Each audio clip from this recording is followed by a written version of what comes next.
আমাদের আজকে সভা সম্মানিত প্রধান অতিথি আমাদের আগামী 12 তারিখ দানেশ শীষের কাণ্ডারি রামগঞ্জের গণমানুষের নেতা জনাব সাধারণ সেলিম ভাই আমাদের মাঝে উপস্থিত আছেন।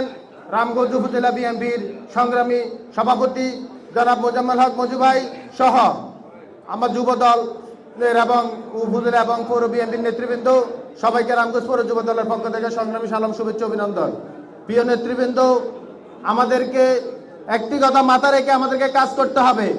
আগামী 12 তারিখে আমাদের যে আসন থেকে আমাদের প্রার্থী জনাব সাধারণ সেলিম ভাইকে নির্বাচিত করেছেন, আমরা উনাকে ভোটের মাধ্যমে আগামী 12 তারিখে বিপুল ভোটে নির্বাচিত করে আমরা সংসদে পাঠাবো।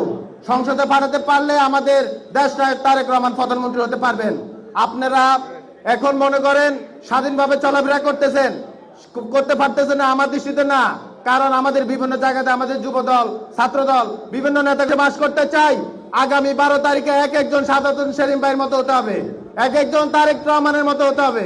আপনার বাড়ির ভোট, আপনার ফ্যামিলির ভোট, আপনার বন্ধু বান্ধবের ভোট, আত্মীয় স্বজনের ভোট, সবার ভোট আজ থেকে আপনি নিশ্চিত করেন যে আগামী 12 তারিখে আপনার আশেপাশে যারা আছে সবাই কেন্দ্রে যাবে এবং দানেশ শীষের পক্ষে ভোট দেবে। এই বলে আমি আমার বক্তব্য শেষ করলাম। আমাদের অনেক বক্তব্য আছে, আমাদের সিনিয়র নেতৃবৃন্দ আছে, এই বলে সবার প্রতি